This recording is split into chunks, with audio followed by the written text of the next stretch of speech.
Hello, and welcome to the Skippy Show, first episode. I don't know if you've just heard the intro or not. I honestly don't know. This is recorded before I've got the intro. I've heard it and it's amazing and I love it, but I don't know if I've actually been sent the final one yet at the time of recording this. If I have, and it's on the video, then a huge shout out to Matt Douglas for doing that. It's amazing. I love it. It's perfect. What a guy, and honestly, check out his music, check out his EP. It is linked on his Instagram page. If it's not on there, then ahead of next week's one, you can download his EP and listen to it. Everyone is a winner. Today's topics on the Skippy Show. We will be finishing with Q&A, but there will be some of the questions answered throughout, some of the questions submitted. Plenty to get through, so thank you for that. First off, new kits. 2021 season is upon us. It feels like it's been about 10 days since the last one finished, but at the same time it's been the longest, however long it's been, of my life. You know, the COVID is just, let's not even go into it. But the football season will be coming back, and what will also be coming back are some great kits. Unfortunately, there are some stinkers in there as well. But don't worry, we'll be covering those. Focus on the Premier League this week. There's still a couple of weeks to get through lots of kits from around the globe. So why not start with a focus on Premier League kits for the new season? Transfer rumours as well. That will be focusing on young Lionel Messi, or not so young Lionel Messi. But also a lot of the transfer rumours bubbling away in the background. And transfers that have actually happened, and what I think are good purchases, what I don't think are great purchases, and all the ones that sit in between. A little bit of a chat around fantasy football. A couple of seasons ago I was amazing at fantasy football, and I finished so high up on the Fantasy Premier League, top like 2% in the world. It was amazing, and I won the league with the boys, but last season I just lost it. I just totally lost it. I think I came bottom of my league. I didn't really care about it. I don't know if that's second season syndrome after you win, or if I was just rubbish and I used that as an excuse. So I need to go again this season. I think my team's decent, but I honestly don't know who's going to be playing in games. I saw something on social media today that Suchek for West Ham may have to be self-isolating, so I might miss the first game against Newcastle. And he's in my team. So all these things, there's still so much to happen before the Premier League starts. So if I give you fantasy football tips and they turn out to be rubbish, only blame yourself for listening to me. And that's a disclaimer for anything said on this, really. If you take it as gospel, that's not my fault. This is modern media now. You can say literally anything. I think that Messi's going to go to Blackburn. If it happens, you heard it here first. No, I obviously don't think that. Anyway. What else? Gillette Soccer Saturday. I don't know who's on it. I don't think they've announced who's going to be on it yet. In fact, I'm 99% sure that they haven't. All I know is who's gone. And a little bit of discussion around that. That might get a little bit more serious, because there's some key issues to talk about there. And then finishing with 2021 predictions for the main European trophies, and then the Euros at the end, which answers one of the questions of who's going to win the Euros. Let's get straight into it. And let's start with Premier League kits.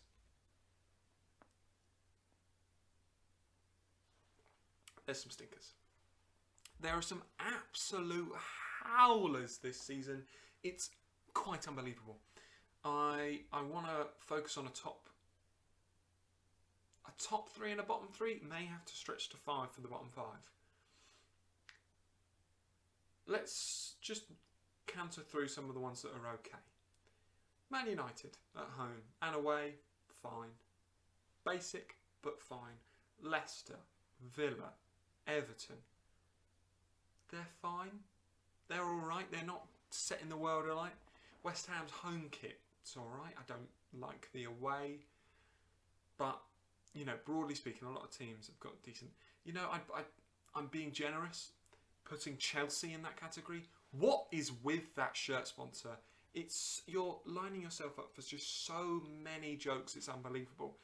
The 2021 season hasn't even started. They've already lost a game 3, their shirt sponsor, 2. Surely you know how that's going to go every single time you concede 3 in a game. That's going to... Oh. On the flip side, I suppose if you beat someone 3-0, then you can use that as well. But I just think it sets you up for so much negativity. But having said that, the home kit's simple and I like the colour of the away kit. I like the fact that with the away kit they've gone just a different shade of blue. You know? You're never going to clash with both the dark blue and the lighter sort of teal. So that's the away kit. I love the simplicity of it. They haven't gone too out there with the ridiculous colour on the away. The only issue is that sponsor, which I just don't like. But is that just me? Who knows? If you're a Chelsea fan, let me know. Arsenal.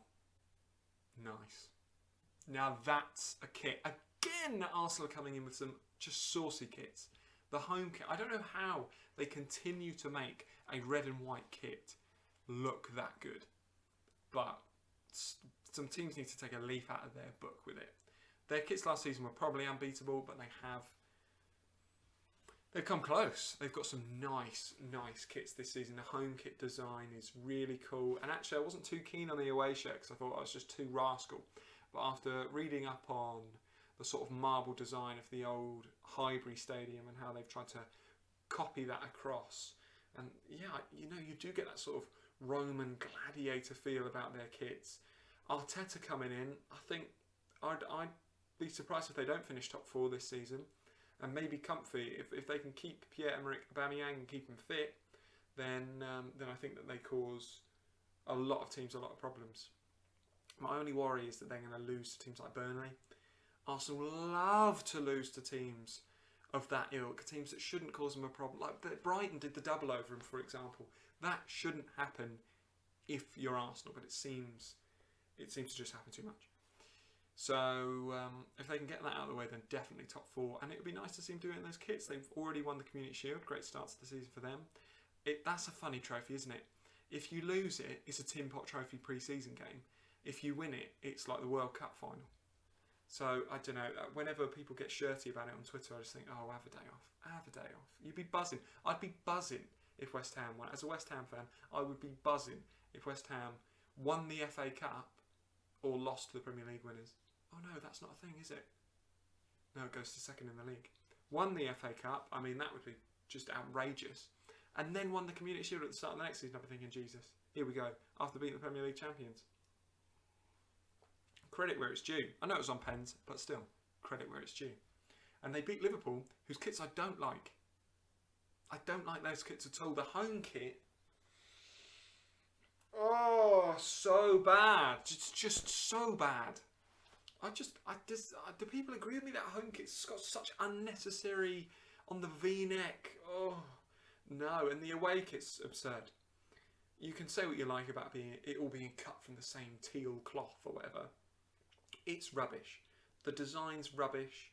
None of the shirts match. So you're not getting a replica shirt. You're just getting a different part of the duvet that they've snipped it from, or the curtains that they've snipped it from. Oh, it's terrible. You're Premier League champions and they roll out with these 2 kits. Shocking. So I'm reserving a space for the Liverpool away shirt on my bottom 3 kits the Premier League season. Not sure where, but one of the bottom 3.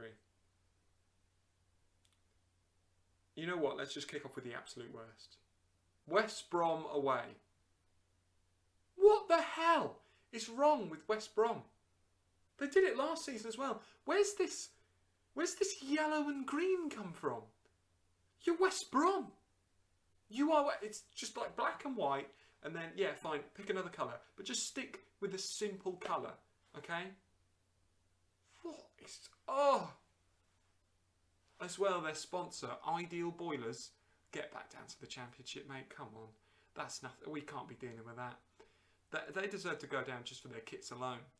They've signed reasonably well, getting Pereira in and looking like they're going to get Grady Diangana from West Ham, Slav as the manager. It's going to go one or two ways for West Brom. But with that kit, I mean, oh, it's horrendogoose. It is horrendogoose. A shocker. That's bottom. West Bromwich Albion away is bottom. Third bottom, Liverpool, because second bottom, Wolves away. Who's come up with that idea? Who's gone, you know what? Let's just go with like a normal shirt. But then for this bit, some weird atlas. I couldn't believe, when I saw it, I was like, that's not right. So someone's faking that. That is fake. But no, it's legit. It's awful. It's so bad. It's down there with the West Brom one. They're kind of on par.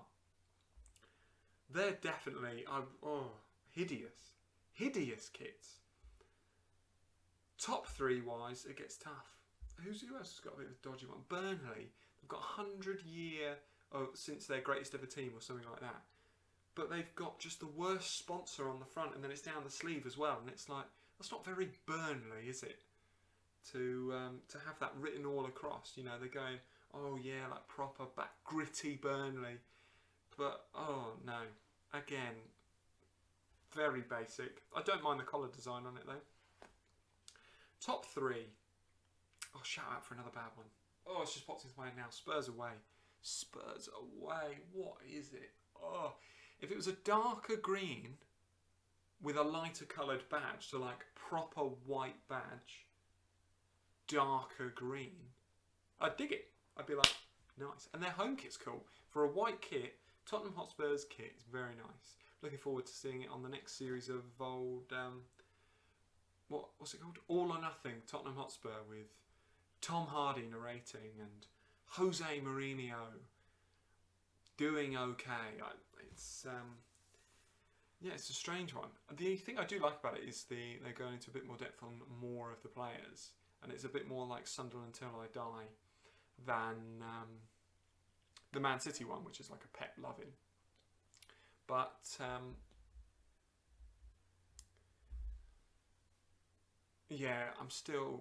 do think if you're a top four club that's got to the Champions League final of the previous season, you get Amazon in to film you, and you come sixth. Not great, is it? Not great, but who knows what next season will hold, and what potentially Series 2 of All or Nothing will hold if they choose to do it again. Who knows? It'll be interesting. Their away kit's horrendous. It's lucky that it's not on the bottom three. Top three wise, their home shirt is getting quite close to it. I don't know if it edges it, but it's close. And I've got one kit in my head, and I don't know if it's the best kit or the worst. And some of you may know which kit it is. And I need you to help me. Because it's something. It's something. I'm just going to leave it there. One of the best kits is Arsenal's away kit. I like it. I do like it. Again, I'm not happy about replica kits that don't actually match. Don't really get that logic. But the design and the history of what it means, cool. It's cool. And I've seen it in person, and it does look good. And they've won a trophy in it, so you can't really argue with it. Already. The season's not even started, they won a trophy. So, yeah. Arsenal away's up there. Manchester City home. Man City home kit. Sometimes home kits can be a bit boring. And it is a bit boring, but it's just so cool. It's just a cool kit. You know what I mean? If they're lifting the Premier League trophy next season in that kit, fair. If Liverpool lift it with their dodgy V-neck, or even worse, that ridiculous away shirt, then you're not quite as satisfied watching that video, you know. So I think that Man City have done a really good job with their home kit and actually their away kit. Hint, hint for the kit I'm struggling with. And the third best kit in the Premier League season, start of the new season. Honestly, it's a tough one. Sheffield United away. They've gone pink. And I like it. I like it. I've looked at it a number of times.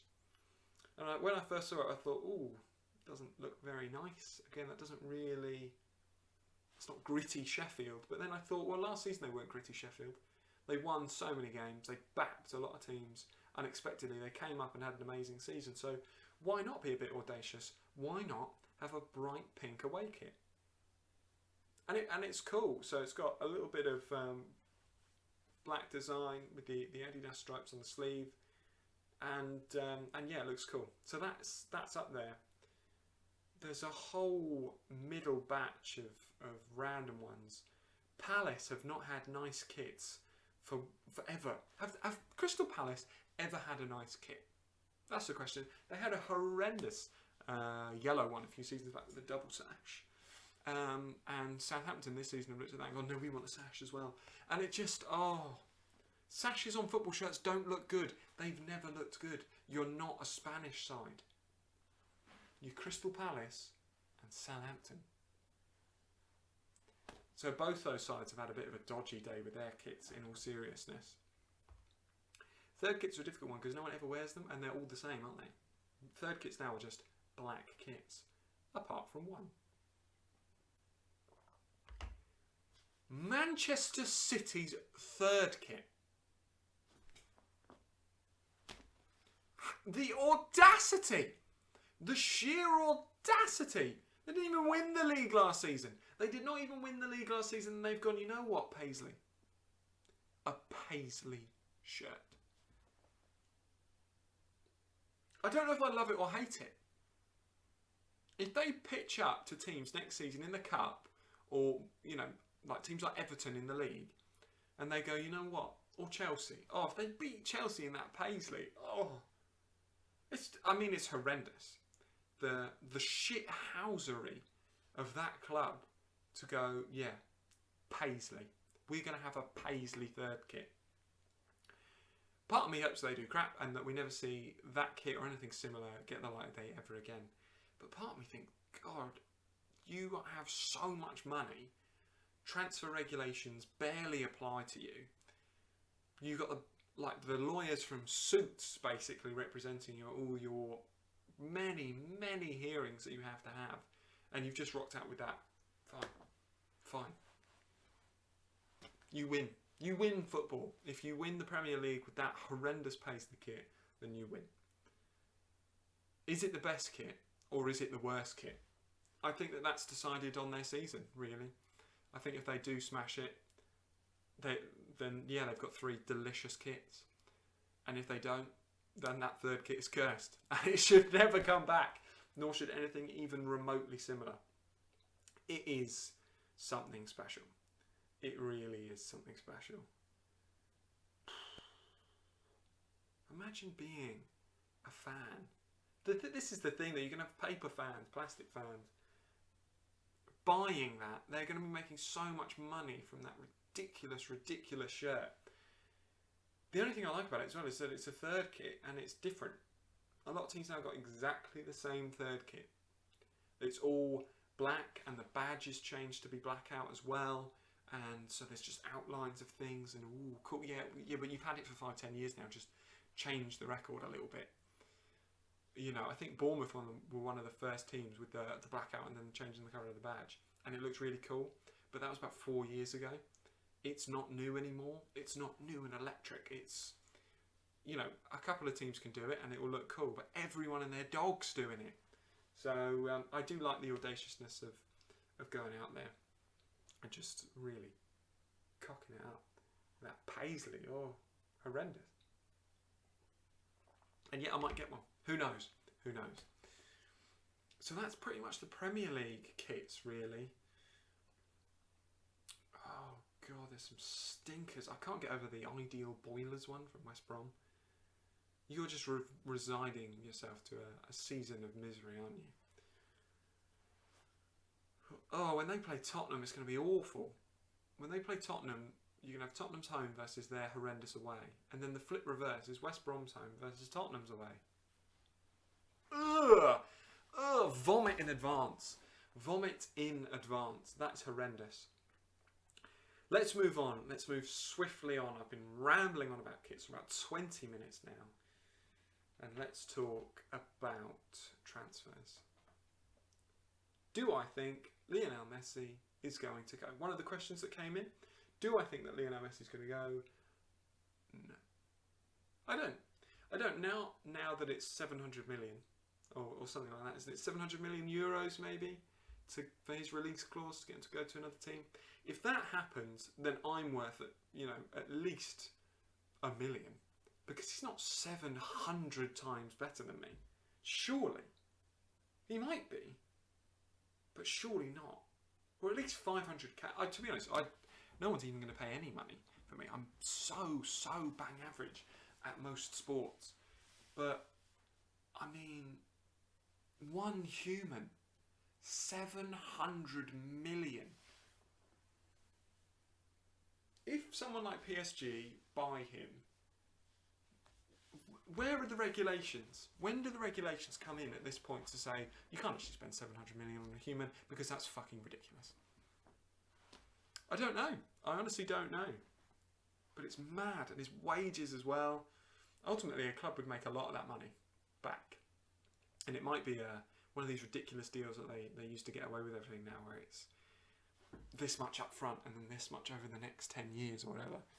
But I still am not a fan of that amount of money for one person. And part of me just thinks he's going to get a 2-year deal, 2-year extension or whatever at Barcelona on £1 million a week. I do think that. I do think that it's a little bit of an angle for an increase in pay, which is madness, really, because he earns so much already for literally playing football. But fair enough. If you're one of the best players of all time, arguably the best player on the planet now, then why not get as much as you can out of it? I mean, the amount of money he must make from sponsorship as well is a joke. It's an absolute joke. So, but do I think he's going to go? No. I do not think he's going to go, because there's only a couple of clubs in the world that can buy him that he would surely go to. Paris Saint-Germain. If he goes to Paris Saint-Germain, I almost think fair enough. If he goes to Manchester City, I almost think fair enough. If he goes to China, then I think, what does this now mean for your legacy? Don't forget, Lionel Messi's last game that he played for Barcelona was an 8-2 single-leg defeat to Bayern Munich. And Bayern Munich are very good, don't get me wrong. But to finish on that and then potentially to go to... I mean, no one's even rumoured China, by the way. I'm just saying, in terms of the places that could theoretically afford him. China. Not the whole country, one of the clubs there. They could definitely afford his wages, because that's where Bale was rumoured to be going. I mean...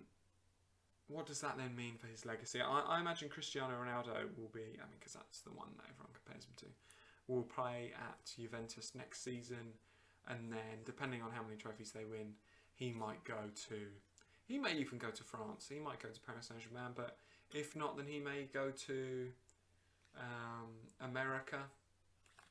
I don't think he will. I can see him playing a real top level for years and years to come, and I hope that this Messi or Ronaldo debate does continue, and that's only going to happen if Messi is either at Barcelona, Paris Saint-Germain or Manchester City. There's no in-betweens.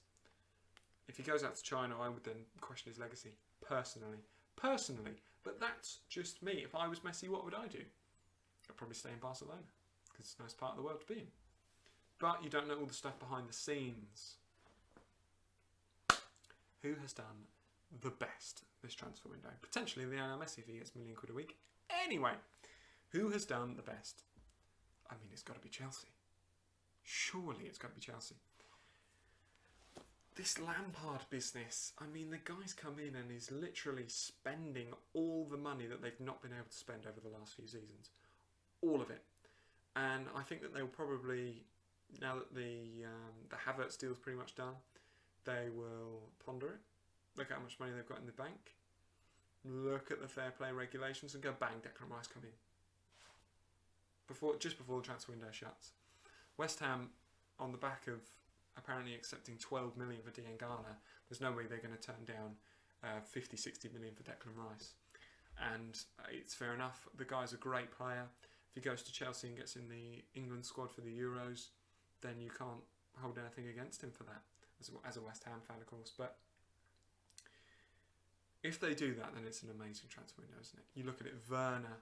I mean, they had Pulisic beforehand, but Werner, Havertz, Ziyech, Chilwell, Rice, plus others that they've brought in and loaned back out. It's a phenomenal transfer window for them. It is phenomenal, but you'd have to say it was always going to be, wasn't it? It was always going to be, the money was always going to come back at some point, and they were going to spend it like nobody's business, and that's exactly what they have done. I think that Werner will be good. You look at the standard of players that often come from Germany, and it's a similar style of game over there, so I think that Werner will be good. Havertz as well is a baller. You know, them buying players from Germany, I totally get. Especially with Pulisic on the other wing. Ziyech, he's a beautiful footballer to watch, isn't he? The Moroccan international.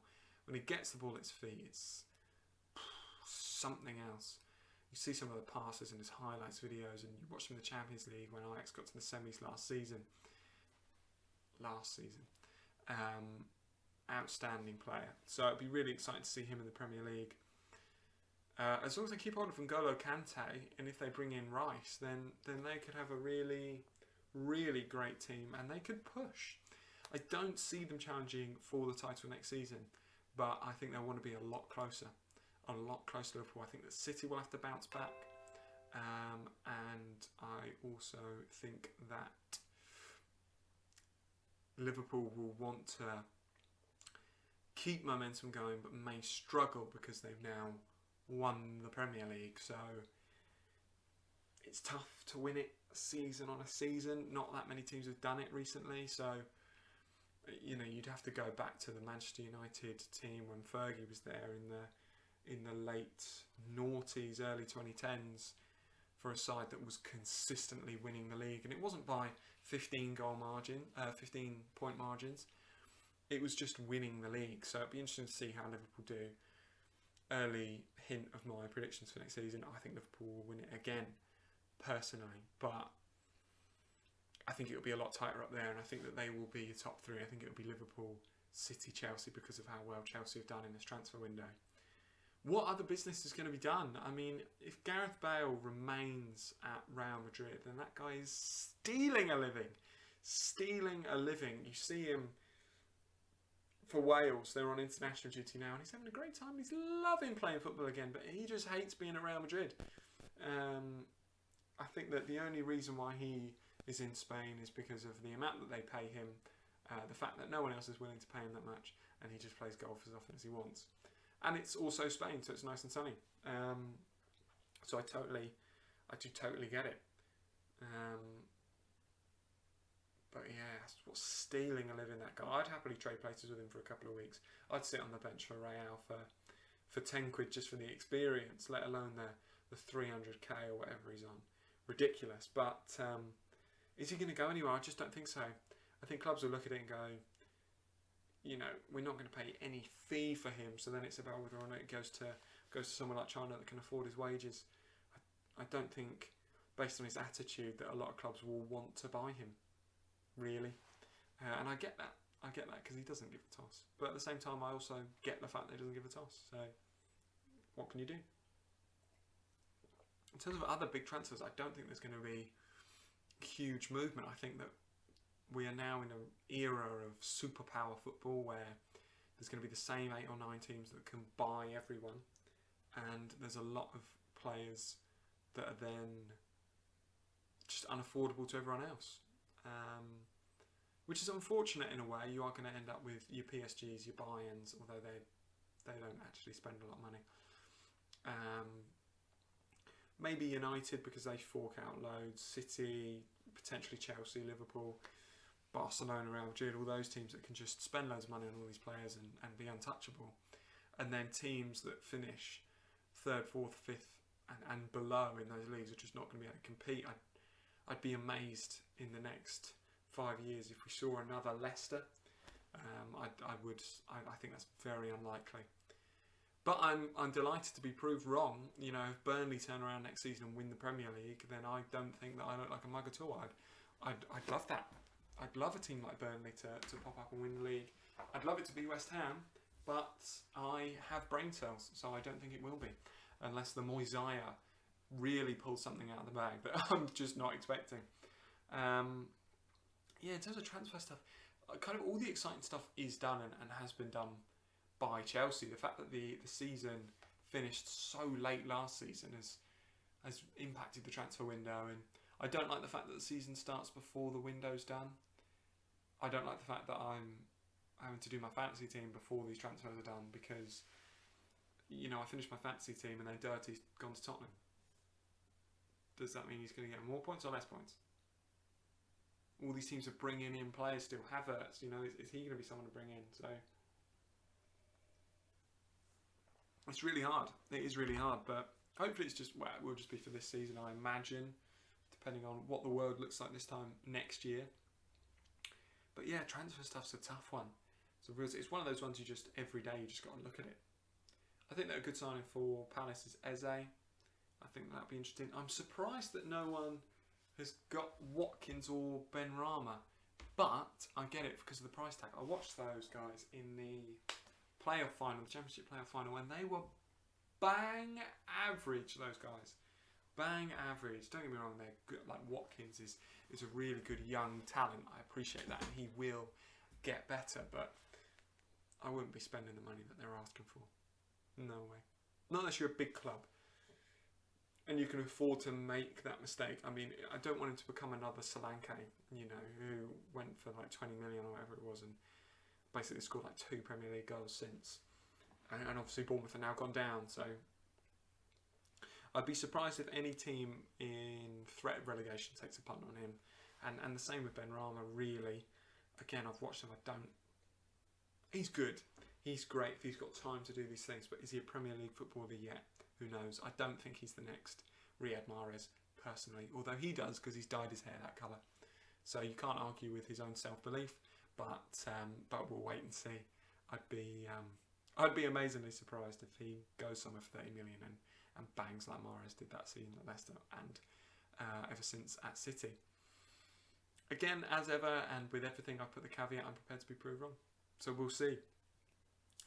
Going on to fantasy football then, Jesus, how tough is it this year? It's so hard. I mean, Danny Ings is 8.5 million. Yeah, alright, he banged for one season. I get that, but 8.5 million? Oh, it's so hard. It is so hard. So, I mean, I feel like there's so many good pages to follow that talk about fantasy football that there's no point me waxing lyrical about the players that I've picked in my team that are out there. I think Aubameyang as a midfielder is a definite one. He's expensive, but I think that Arsenal will do well this season. He plays left wing and sometimes he'll play down the middle as well. He's probably going to play 90 minutes every single week unless he gets injured, and then obviously take him out your team. But no, he's my captain for week 1 basically. They've got Fulham, and I don't think that the Scotty Parker revolution is going to be stronger than the Arteta revolution. So Aubameyang's in there. But that then means I basically can't afford any other midfielders. I've got De Bruyne as well, and therefore my other 3 are Redmond, Bowen, Souček. And I'm going to have Bowen and Souček for the first week, and then West Ham's fixtures get terrible, so I'm going to chop one of them out. Might be Souček, might be Bowen. Who knows? But you've got to... I feel like this season's a total 5 million, 12 million, making up your midfield, making up your attack, making up your defence, rather than a cheeky 7 mil player here and there. I've got one player going forward that's like a random £7 million player, and that's Calvert-Lewin, and I don't even know. I don't know. Everton are so confusing. They're so confusing. They've been crap for so long. Since Moyes left, really, they've not hit those heights. And yet they've just bought James Rodriguez. Well, they're buying James Rodriguez and that bloke Allen, who, to be honest, I've never seen play, but apparently is very good. I don't just want to go off of his FIFA rating to assume that he's good, but who knows? These guys go to Everton, and they've got that Andre Gomez as well, who is a baller, and he's also probably the most attractive man on the planet. So, God knows where Everton are going to finish. But is Dominic Calvert-Lewin even going to play? So fantasy football wise, I'm going more off teams than players. I think that Wolves will do well again. they've not got European football this season, have they? They're on the back of a 72-game season or something, so I think those players are going to be so fit and so ready. Traore is an obvious one to bring in, but I'm not sure if he's going to start every game. He's probably the world's best impact sub, but in order to keep him at the club, they probably will start him every game. So 2 or 3 weeks in, he's the type of player I'll be looking to get in if he's playing.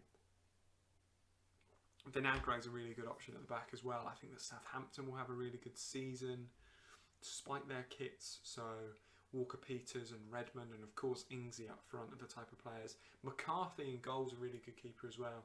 So some players to bring in there. Tottenham, I'm not sure. I don't know what their lineup's going to look like. I mean, you only have to watch 2 episodes of that documentary to think, Jesus, they've got so many players. I don't know.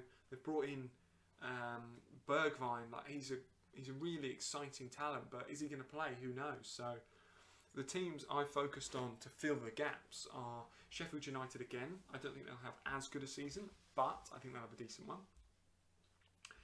Wolverhampton Wanderers, Southampton, and a couple of Burnley defenders in there as well. So I think I don't have Pope because they've not got a game, but I've got Peters in my back line, another £4.5 million.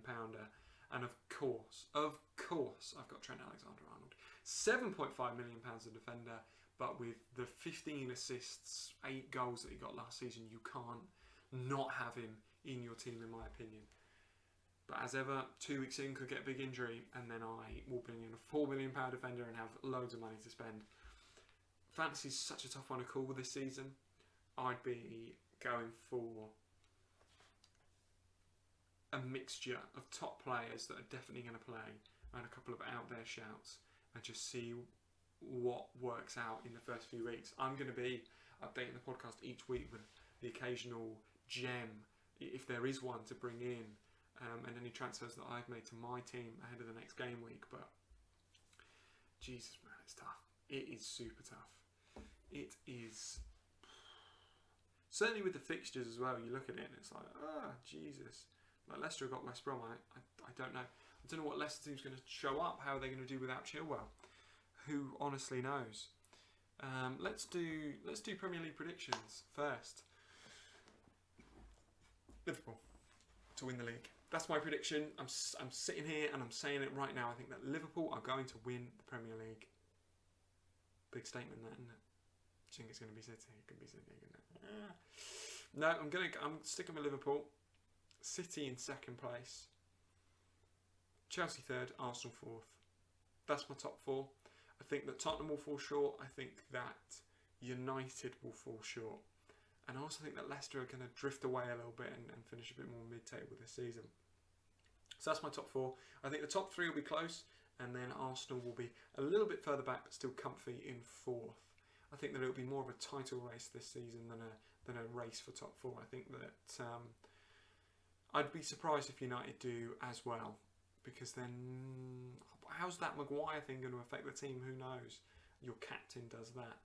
Really depends who shows up. They physically can't get as many penalties, surely, as they did last season. But if they do, then Bruno Fernandes is a great shout for your fantasy team, isn't he? It just skips up and pops them all in. So, tough one. But that's my top 4. And my bottom 3, Fulham. Not in no particular order, actually. Fulham might be 18th. And then I'm caught in 2 minds. Depends what happens for the rest of the transfer window. If West Ham lose Diangana and Rice in the next few weeks, then they'll go down, I think. I think West Brom will go down. I think that Fulham will go down. And I think it'll be either West Ham, Brighton, or Fulham. I've already said. Newcastle. I think that Villa will just avoid it, to be fair. They've got some decent players.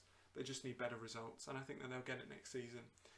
And if they don't, then I think that they won't have any difficulty in sacking their gaffer and bringing in Big Sam to keep him up, or someone of that ilk. So no, I think that West Ham could be in real trouble depending on the remaining transfers, and I think that Fulham, West Brom, Brighton, and Newcastle are other teams that are going to be really struggling next season. I'm prepared to be proved wrong with Brighton. If Graham Potter comes in and is an absolute inspiration, then fair enough. But yeah, prepared to be proved wrong. But not backing him personally. Just my opinion.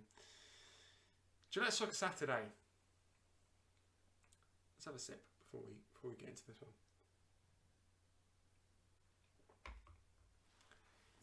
Matt Letizia, Charlie Nicholas and Phil Thompson have been sacked by Sky Sports from the Gillette Soccer Saturday panel. This has caused uproar in the football community, I think it's fair to say.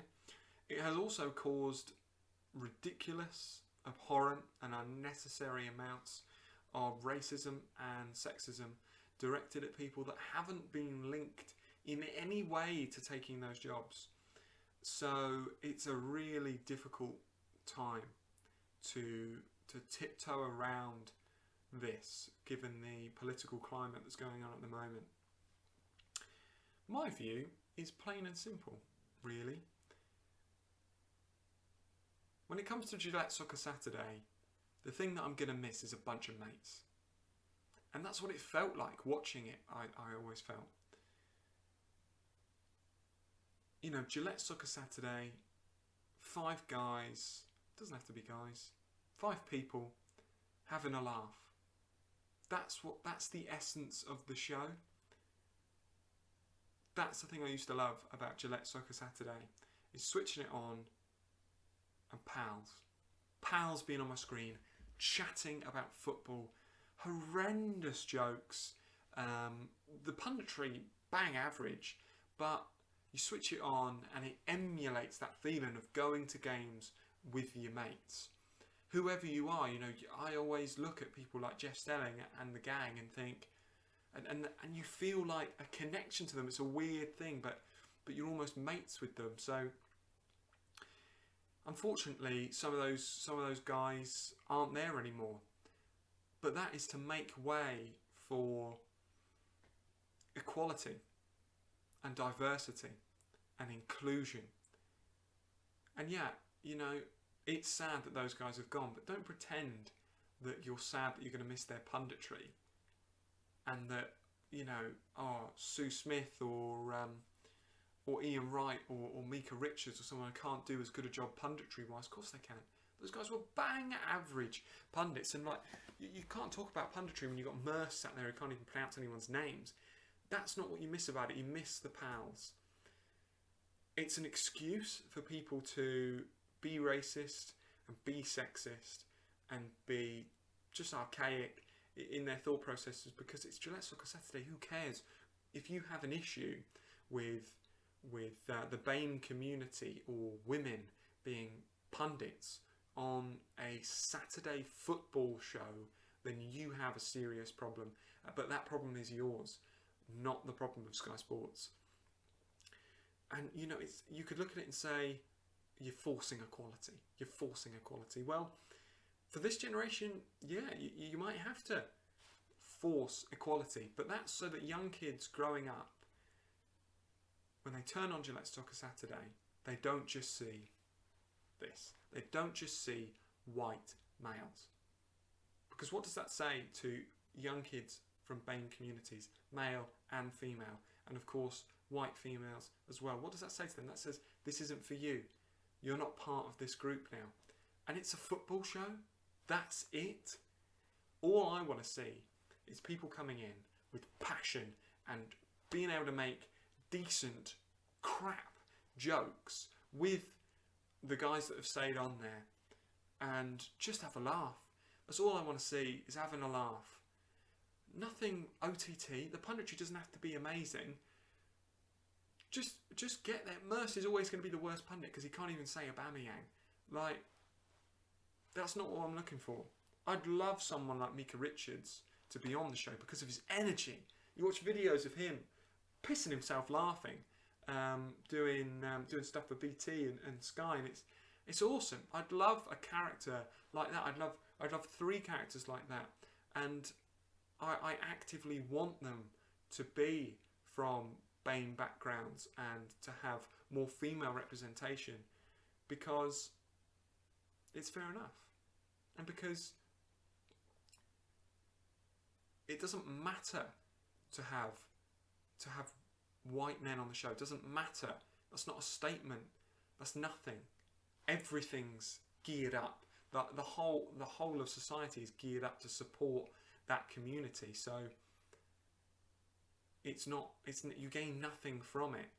The only thing that you gained is lifelong friends, and that's what I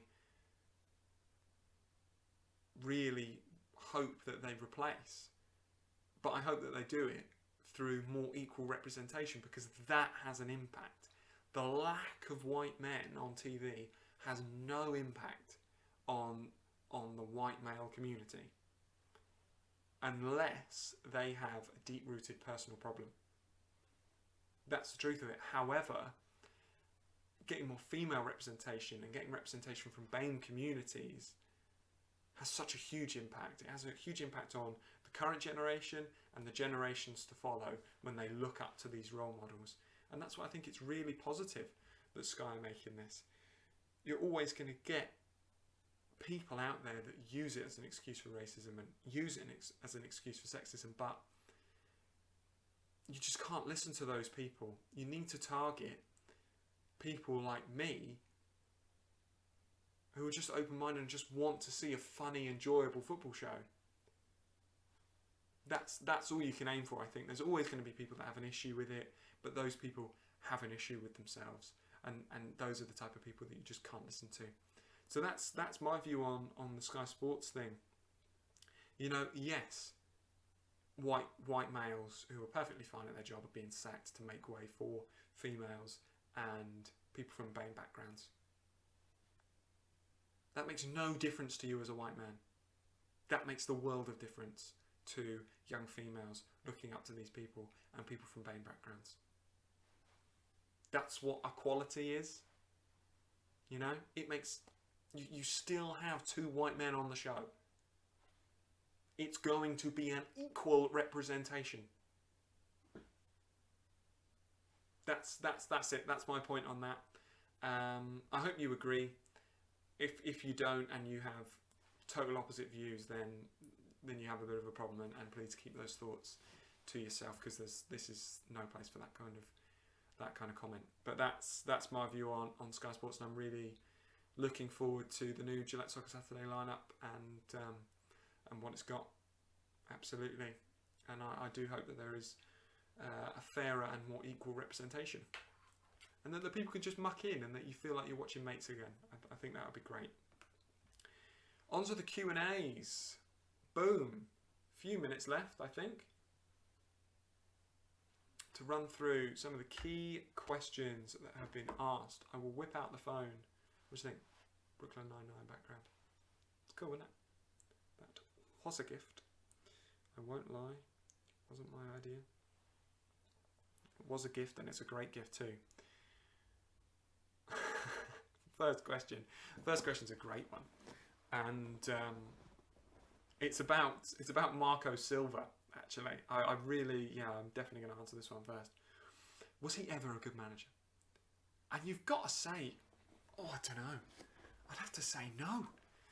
How can you say that Marco Silva is a good manager now, or has ever been a good manager, when he only ever did it at his previous roles?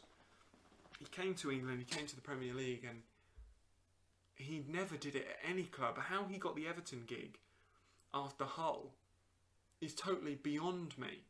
And he was being touted for jobs at, like, Chelsea. Is he going to go to Chelsea? Is he going to go to United before Ole went there? What? I just don't understand it. I do not understand how he was ever getting the call up for those gigs, because he was bang average. Don't get me wrong, he was a cool looking dude, but I feel like that did more for him than his actual results did. Marco Silva, if you were to tell me now, Moyes is out, we're getting Marco Silva in, I'd be like, okay, that's relegation, then I'll put 10 quid on relegation, fair enough. How he got those gigs, I don't know. I do not know. I think that people thought he was going to be like the next Pochettino, someone out of nothing, come in and do it, but unfortunately, he just is not that man. bang average manager, in my opinion, Marco Silva. What do you think? Drop it in the comments. I think Marco Silva is bang average. Second question. Second question has nothing to do with football, which is fine. Ketchup or mayo? Ketchup. Ketchup, ketchup, ketchup. You can't say that mayonnaise is nicer than ketchup without lying, because it's not nicer than ketchup. And it really is as simple as that. Ketchup goes with everything. Even custard. No, it does. I've never had it. Obviously, I've never had it. But, now here's an interesting one. It's a question back to you, really. What's your view on ketchup with pizza? Because I have it. I have ketchup with pizza. But I've been told that that's weird. I've been told that that's an obsession with tomato-based purees. Whereas I'd have to say, it's fucking delicious. And that's my response to it. I have ketchup with everything.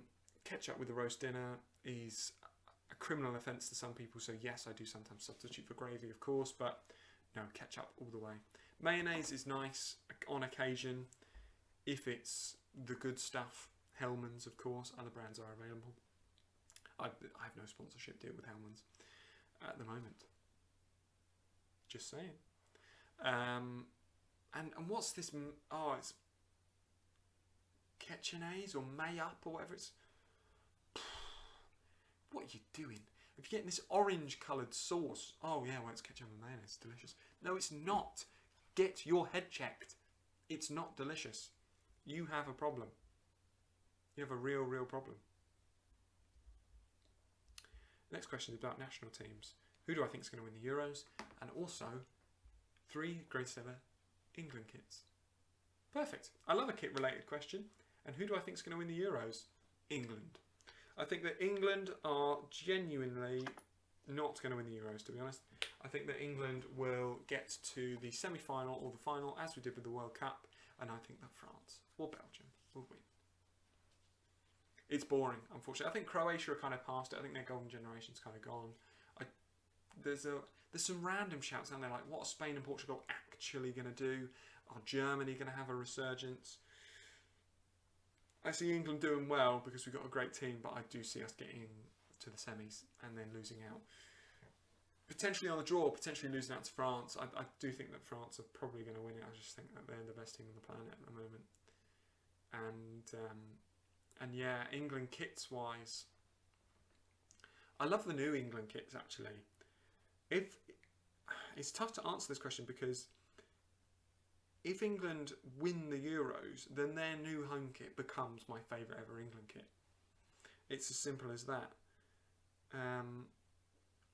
What year was it? Yeah. Italia 90. That England kit, that away kit at Italia 90. The blue one. Stunner. Stunner. We're trying to copy it now, and it doesn't look as good. The badge doesn't look as good as like an all red. It just doesn't work. All white on the blue would have looked okay, or even just the normal badge. What's wrong with having the normal badge on an away kit? I don't get it. But I don't like the New England away kit. But the New England home kit is so simple, so effective. It could be there. It could be there. The Italia 90 away strip, the blue. Absolutely, I love it. It's a funky design of an England shirt. And the other one, call me boring, 1966 World Cup winning. That red kit, it's iconic. It's iconic. Bobby Moore lifting the trophy, beating Germany 4-2, West Germany 4-2 in extra time. It's got to be that one. Plain, simple, effective. Other classics are what the kind of home shirt is based off, the kind of Gascoigne era. Although it had a collar, it was a similar design. Those were cool kits, but I think I've got to go bitch basic, but we won the World Cup. 1966, that is. 1990 away shirt, outrageous design, and I'm going for it. I'm going big. The England 2021 Euros kit. The kit that we could win the Euros in. Our team's so good we could win the Euros in that kit. So I'm going big, and I'm going to say that one. those are my top 3 England kits. Time for just a few more questions.